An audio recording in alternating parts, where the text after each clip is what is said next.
السلام علیکم ویور، امید کرتا ہوں آپ سب دوست خیریت سے ہوں گے۔ تسی ویکھ رہے میرا چینل حسنین ایگریکلچر ویلاگ۔ آج میں تھوڑے نال نویں ویڈیو لے کے حاضر ہویا ہوں۔ ویڈیو ویکھن تو پہلے میرے چینل نوں لائک سبسکرائب کر لو۔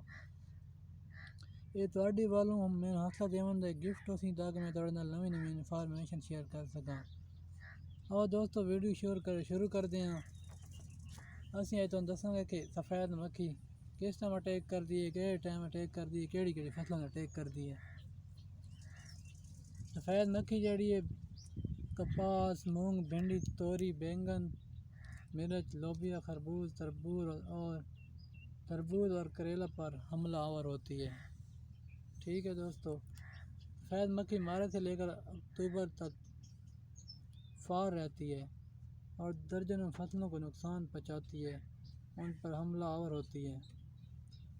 سفید مکھی مئی سے ستمبر کے دوران گرم اور خشک ماحول کو شدید نقصان پہنچاتی ہے۔ سفید مکھی اور اس کے بچے فصلوں کے پتے، نرم ٹہنیوں اور پھلوں کا رس چوس کر نقصان پہنچاتے ہیں۔ پانی کی کمی یا خشک سالی سے متاثرہ پودوں پر شدت سے حملہ ہو سکتا ہے۔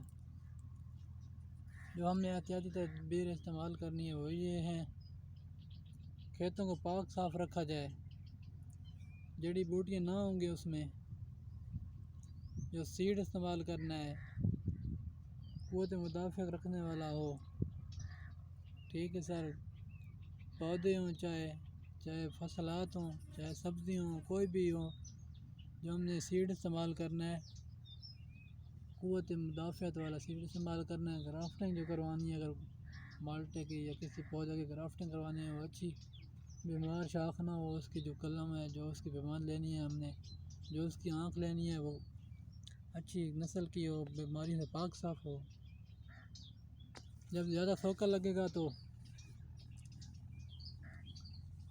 اس ٹائم بھی حملہ آور ہوتی ہے یہ سفید مکھی۔ اس لیے سفید سوکا لگنے سے پہلے آپاشی کریں۔